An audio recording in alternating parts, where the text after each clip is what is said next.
ATM പാരന്റിനെ കുറിച്ച് കേട്ടിട്ടുണ്ടോ? കേൾക്കാൻ സാധ്യതയില്ല, കാരണം അത് എൻ്റെ തന്നെ ഒരു ടേമാണ്.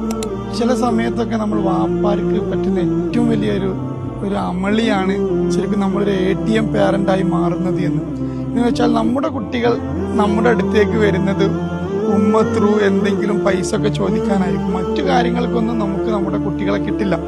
ടേക്ക് യുവർ ബാഗ്സ് എന്ന് പറയുന്ന ഒരു കമ്പനി ഉണ്ട്, അതിന്റെ ഓണറാണ് ബാസിത്ത്, എൻ്റെ സുഹൃത്താണ്. കഴിഞ്ഞ സപ്തയിൽ ഞങ്ങളൊരു എക്സിക്യൂട്ടീവ് MBA മീറ്റിന് വന്ന സമയത്ത് ബാസിത്ത് ഒരു കഥ പറയുണ്ടായി. ബാസിത്ത് പറയുന്നത് അവൻ ഏകദേശം ഒരു 10-28 വയസ്സായിട്ടുണ്ട്, ഇപ്പോഴും അവന്റെ വാപ്പന്റെ നെഞ്ചത്ത് തലവെച്ചാണ് ഉറങ്ങാറുള്ളത് എന്ന്. ഞാൻ ആലോചിക്കായിരുന്നു, എത്ര നല്ലൊരു പാരന്റ് ആയിരിക്കും ആ വാപ്പ എന്ന്, എത്ര ഭാഗ്യവാനാണ് അദ്ദേഹം എന്ന്.